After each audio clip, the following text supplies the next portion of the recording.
और बीजेपी के बीकानेर संभाग कार्यालय का उद्घाटन होगा। राष्ट्रीय अध्यक्ष जेपी नड्डा इसका उद्घाटन करेंगे। केंद्रीय मंत्री अर्जुन मेघवाल भी मौजूद हैं। विधायक बिहारी लाल बिश्नोई, सुमित गोदारा भी यहां पर मौजूद हैं।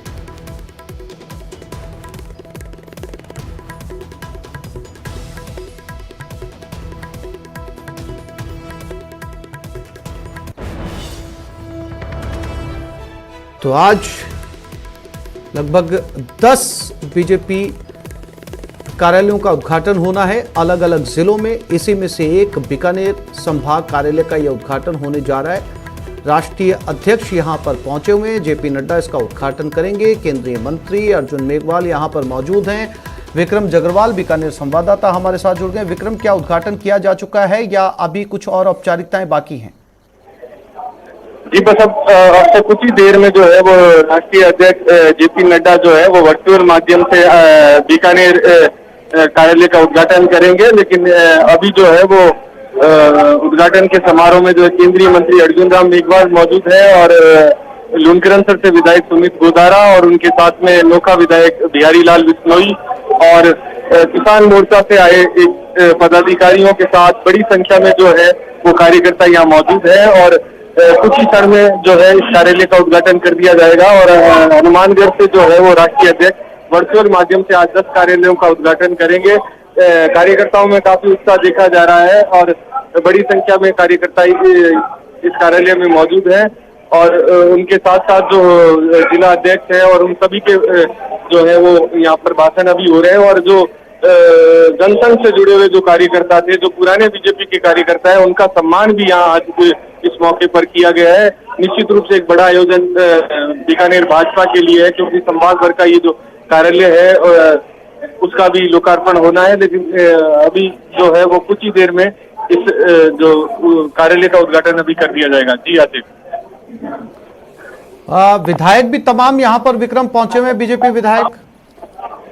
जी बिल्कुल, जो नोखा से विधायक है बिहारी लाल बिश्नोई वो इस समारोह में उपस्थित है। उसके साथ में लुनकरनसर से जो सुमित गोदारा विधायक हैं वो भी यहाँ उपस्थित है। संगठन के सभी पदाधिकारी और मोर्चा और अन्य जो संगठन है भाजपा के, उनके भी जो पदाधिकारी यहाँ मौजूद है। लेकिन इन सब के बीच एक चीज जो है वो बीकानेर पूर्व से जो विधायक है सिद्धि कुमारी, वो अभी तक यहाँ इस समारोह में नहीं पहुंची है। उसके अलावा केंद्रीय मंत्री अर्जुन राम मेघवाल यहाँ मौजूद है और पार्टी के जो शीर्ष पदाधिकारी हैं वो भी हैं, या जो प्रभारी हैं वो भी यहाँ पे मौजूद है। और जो संगठन से जुड़े जो कार्यकर्ता हैं और जो पुराने कार्यकर्ता हैं वो भी बड़ी संख्या में यहाँ मौजूद है। जी विक्रम, जानकारी के लिए आपका धन्यवाद। तो आपसे कुछ ही देर में बीकानेर संभाग के कार्यालय का वर्चुअली उद्घाटन होने जा रहा है। खुद केंद्रीय मंत्री अर्जुन मेघवाल यहाँ पर मौजूद है। धन्यवाद, हम धन्यवाद देते हैं हमारे भारतीय साथ आए तो जो भारतीय जनता। पोखरण के खेतोलाई गांव में आज ही के दिन 1998 में तत्कालीन प्रधानमंत्री भारत रत्न अटल बिहारी वाजपेयी के कार्यकाल में परमाणु परीक्षण किया गया था। वो परीक्षण missile man doctor APJ Abdul Kalam की देखरेख में हुआ था। आज परमाणु परीक्षण की वर्षगांठ पर राजस्थान सरकार के कैबिनेट मंत्री साले मोहम्मद, बीजेपी नेता महंत प्रतापपुरी, महाराज पालिका अध्यक्ष मनीष पुरोहित और प्रधान भगवंत सिंह तंवर ने शुभकामनाएं दी और कहा कि यह भारत के लिए सबसे बड़ा दिन है।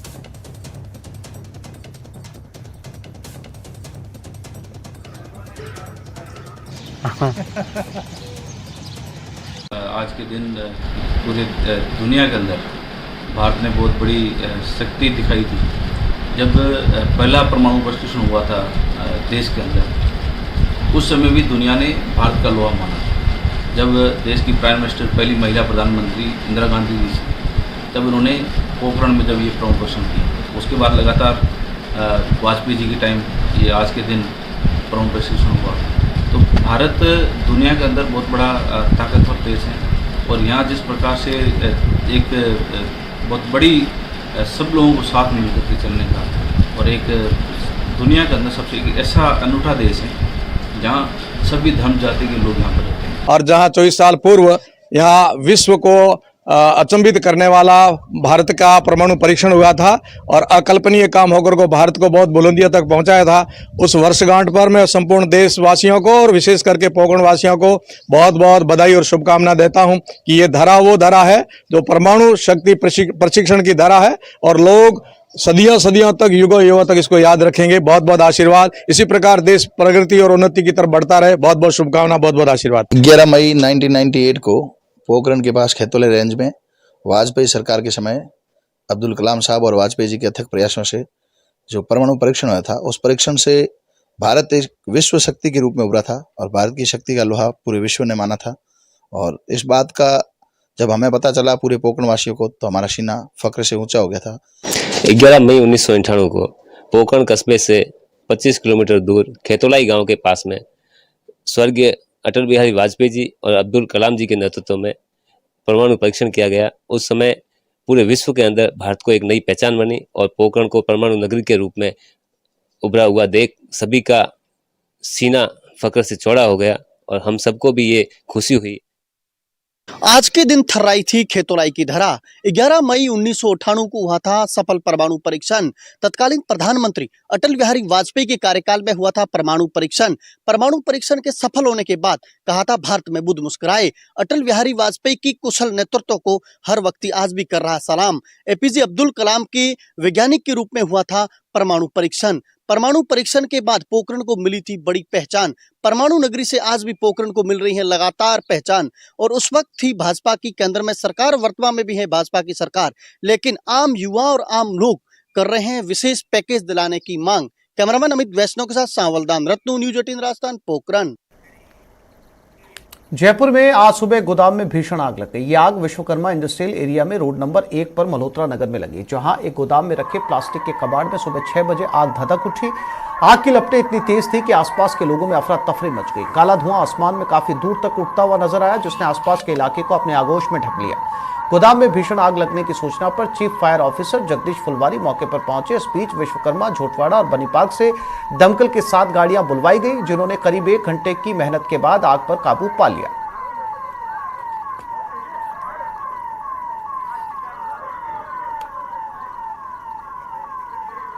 और ये वो तस्वीरें जहां पर आग लगी थी। आसपास के इलाके की दमकल भी यहां पर बुलाई गई और 1 घंटा लगा और इस 1 घंटे के बाद में आग पर काबू पा लिया। लेकिन आप इस धुएं को देखकर अंदाजा लगा सकते हैं कि जयपुर के अंदर दूर दूर तक ये धुआं साफ तौर पर नजर आ रहा था और अंदाजा लगाया जा सकता था कि आग कितनी भीषण है।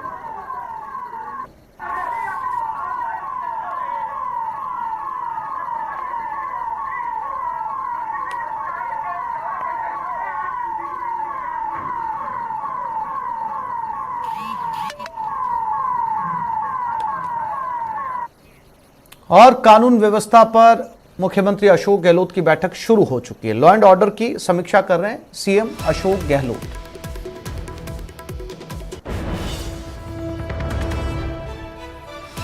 जैसा कि हमने अपने दर्शकों को बताया था कि कानून व्यवस्था को लेकर सीएम कुछ ही देर में बैठक करने वाले हैं और ये बैठक अब शुरू हो चुकी है। इस बैठक में तमाम जिलों के कलेक्टर्स, आयुक्त सभी जुड़े और लॉ एंड ऑर्डर की समीक्षा की जाएगी। हाल ही में कई जिलों के अंदर बवाल और तनाव की खबरें सामने आई थी, इसको लेकर भी समीक्षा की जाएगी और दूसरे जिलों में भी लॉ एंड ऑर्डर की स्थिति बनी रहे, इसको लेकर भी कलेक्टर से सीएम अशोक गहलोत सीधी वर्चुअली बात करेंगे।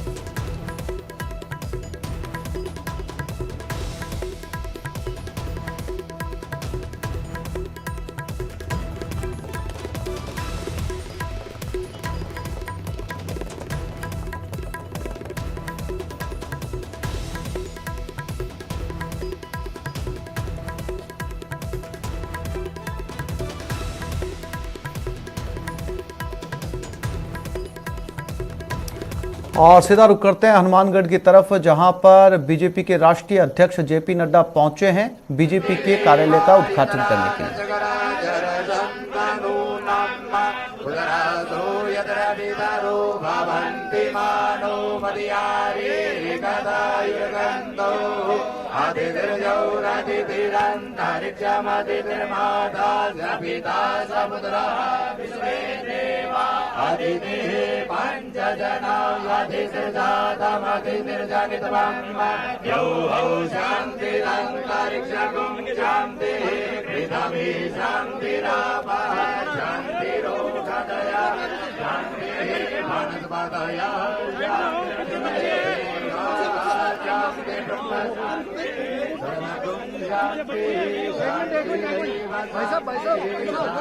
अरे भाई साहब,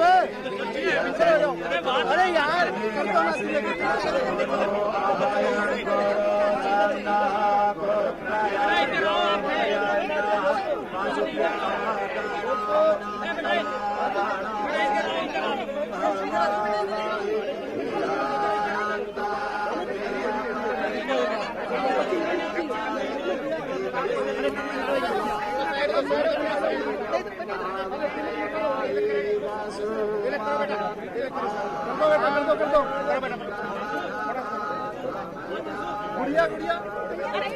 गुड़िया को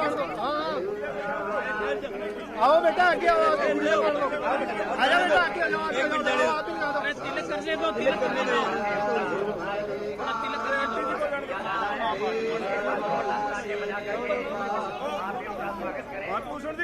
बेटा इधर आ जाओ, इधर आ जाओ।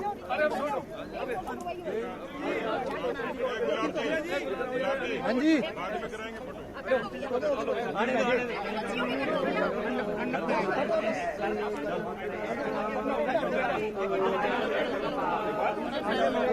एक मिनट, अरे देख के चलो भाई,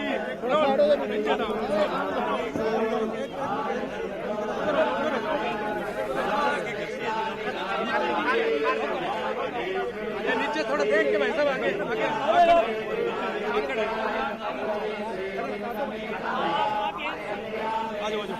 तस्वीरें सीधी हनुमानगढ़ से, जहां पर बीजेपी दफ्तर का उद्घाटन करने के लिए खुद मौजूद हैं बीजेपी के राष्ट्रीय अध्यक्ष जेपी नड्डा और उनके साथ ही बीजेपी के प्रदेश अध्यक्ष सतीश पूनिया भी इन तस्वीरों में आपको नजर आ रहे हैं। अरुण सिंह बीजेपी प्रदेश प्रभारी उनके साथ इन तस्वीरों में मौजूद हैं। फिलहाल यहां पर उद्घाटन करने के लिए आज कुल 10 जिलों के अंदर बीजेपी दफ्तरों का उद्घाटन होना है। वर्चुअली उनका उद्घाटन किया जाएगा, लेकिन हनुमानगढ़ में इस दफ्तर का उद्घाटन जो है वो फिजिकली किया जा रहा है। खुद जेपी नड्डा यहां पर मौजूद है और कुछ ही समय के अंदर इसका उद्घाटन किया जाएगा।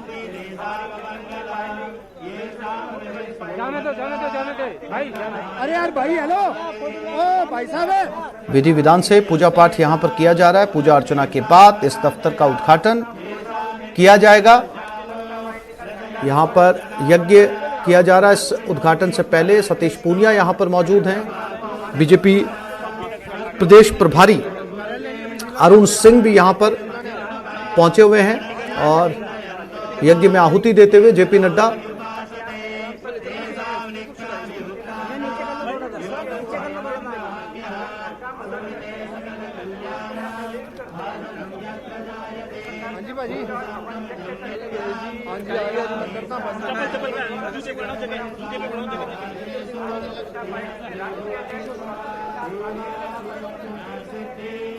यार अंदर चल लो, अंदर पीछा करेगा।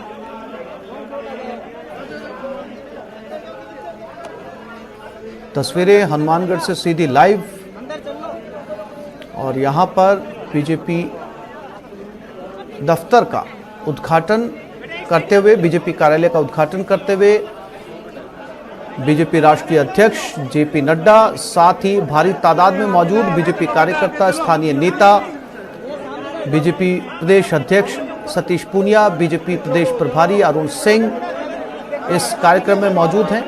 और इसके बाद उन तमाम कार्यालयों का उद्घाटन जो वर्चुअली किया जाएगा, इसके बाद किया जाएगा। जेपी नड्डा उनका भी उद्घाटन करेंगे। फिलहाल हनुमानगढ़ में इस कार्यालय का उद्घाटन करते हुए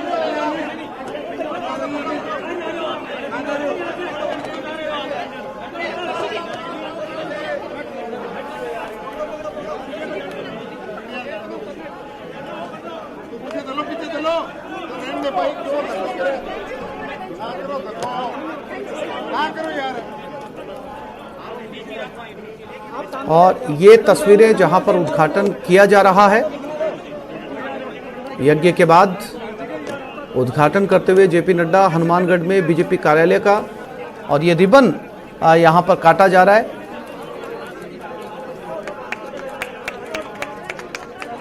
लाइव तस्वीरें हनुमानगढ़ से, और ये विधिवत रूप से बीजेपी कार्यालय का हनुमानगढ़ में उद्घाटन हो चुका है।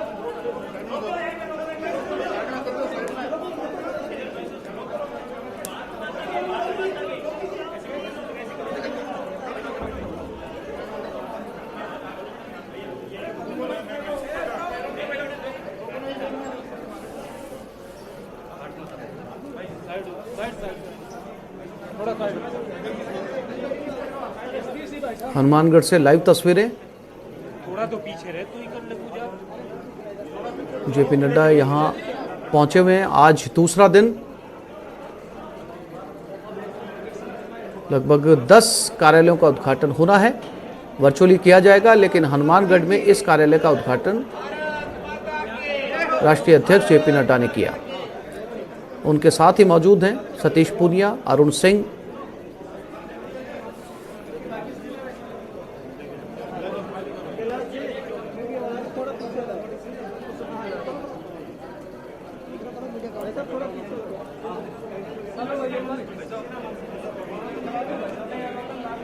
दिखा दो।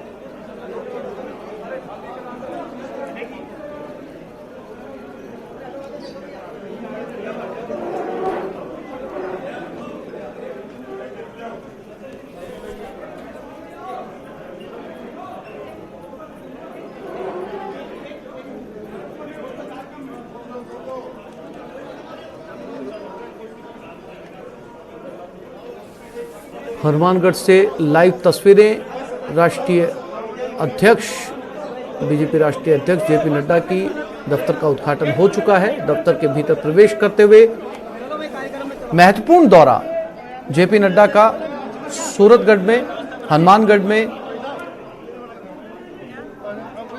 सीमावर्ती जिला है और साथ ही साथ सीमावर्ती जिला होने के साथ साथ पंजाब से सटा हुआ है और यहाँ पर अच्छा खासा वक्त वो दे रहे हैं, किसानों से मिल रहे हैं।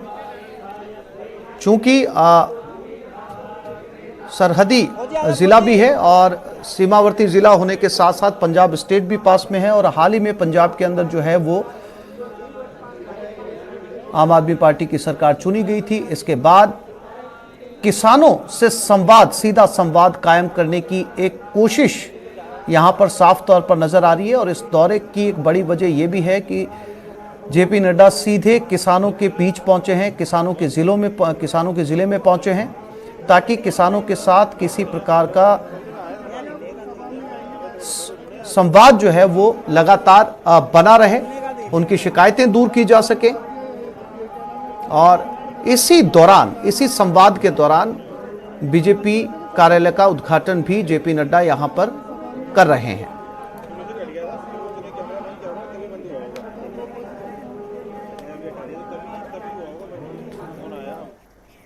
दौसा में आज बीजेपी के जिला कार्यालय का बीजेपी के राष्ट्रीय अध्यक्ष जेपी नड्डा ने वर्चुअल शिलान्यास किया। इस दौरान दौसा के जिरोता मोड़ के समीप बीजेपी कार्यालय के भूमि स्थल पर विधिवत पूजा अर्चना कर भूमि पूजन किया गया। इस मौके पर बीजेपी की राष्ट्रीय मंत्री अलका सिंह गुर्जर, सांसद जसकौर मीणा, राज्यसभा सांसद रामकुमार वर्मा, विधायक और बीजेपी प्रदेश महामंत्री मदन दिलावर, कार्यालय निर्माण संयोजक लोकेश शर्मा समेत अनेक बीजेपी नेता मौजूद रहे।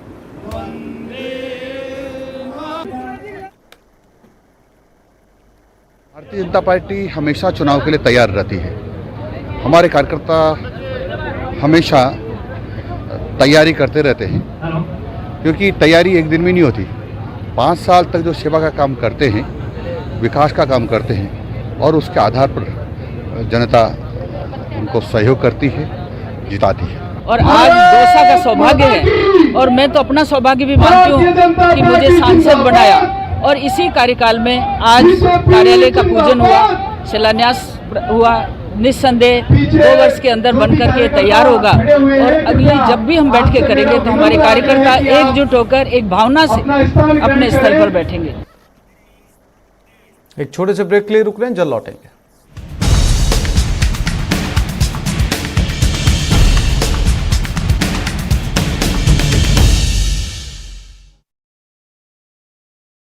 तूफान को देखते हुए चेन्नई एयरपोर्ट ने भी 10 फ्लाइट्स कैंसिल कर दी।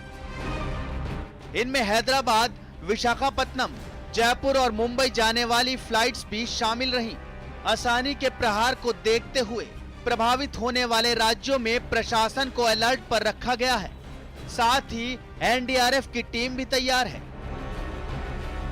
तूफान आसानी की तीव्रता को देखते हुए मौसम विभाग ने अगले 24 घंटे में ओडिशा और पश्चिम बंगाल के कई इलाकों में भारी बारिश की चेतावनी जारी की है। साथ ही अगले 24 घंटे में पश्चिम बंगाल और ओडिशा के तटीय इलाकों में 90 से 125 किलोमीटर प्रति घंटे की रफ्तार से तूफानी हवाएं चलने की आशंका जताई है।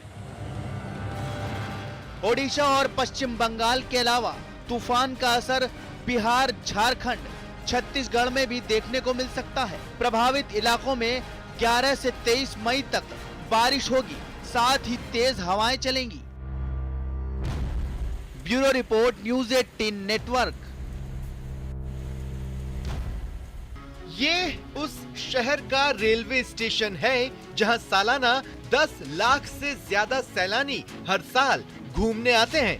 बॉर्डर नजदीक होने से जहां आर्मी वालों की मूवमेंट हमेशा बनी रहती है, जहां से कुछ वक्त पहले तक रेलवे के जरिए लाइमस्टोन दूसरे शहरों और प्रदेशों में भेजे जाते थे। कायदे से जैसलमेर के इस रेलवे स्टेशन पर यात्रियों को वर्ल्ड लेवल की सुविधाएं मिलनी चाहिए थी, लेकिन अफसोस की बात, न तो यहाँ पर यात्रियों के लिए पीने के पानी की व्यवस्था है और न ही धूप से बचने के लिए स्टेशन पर कायदे से शेड बना हुआ है।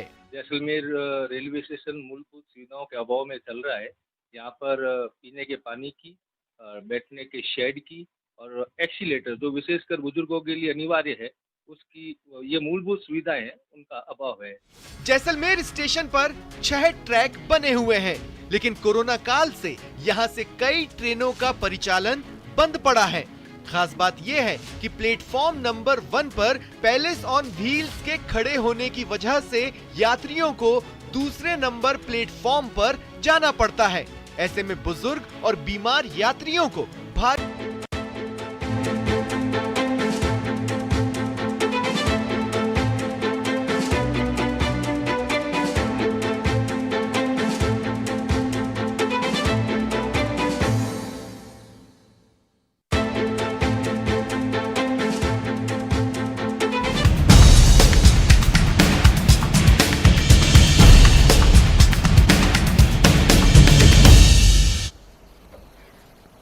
और दिल्ली में पीएम मोदी पर लिखी पुस्तक की लॉन्चिंग हुई और पुस्तक का नाम है मोदी @20 ड्रीम्स मीट डिलीवरी की लॉन्चिंग। उपराष्ट्रपति वेंकैया नायडू मजबूती के साथ एक ठोस आधार प्रदान करने का काम नरेंद्र मोदी जी ने।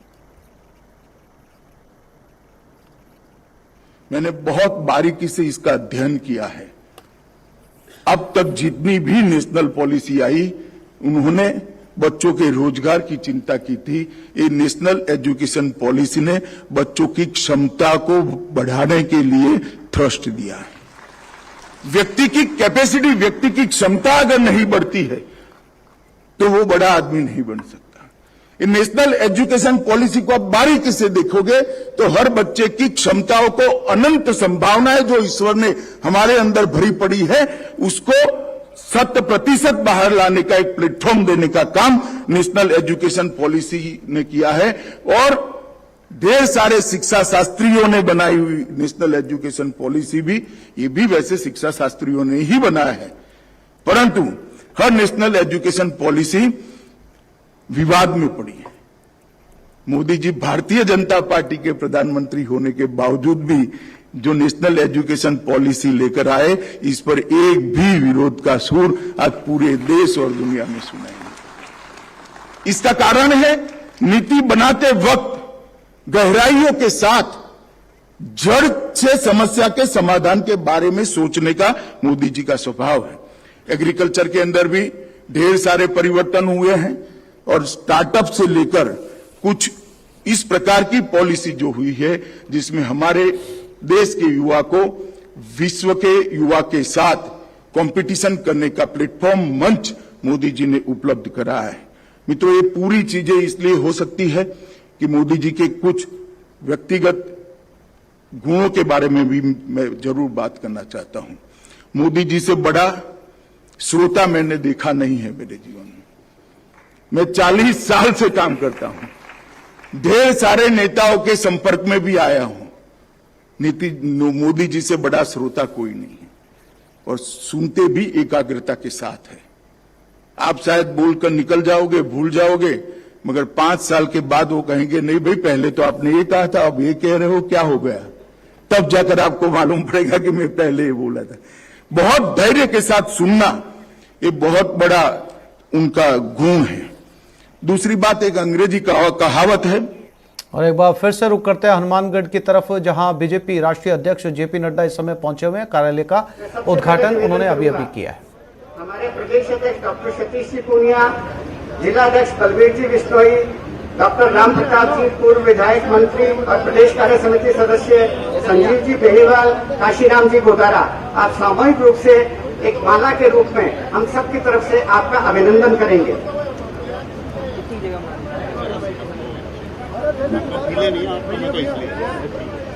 एक बड़ी माला हम सबके प्रतिनिधि के रूप में आदरणीय डॉक्टर सतीश जी पूनिया, बलबीर जी बिश्नोई, डॉक्टर राम प्रताप जी, संजीव जी बेनीवाल, श्री काशीराम जी गोदारा, राष्ट्रीय अध्यक्ष जी का अभिनंदन करेंगे।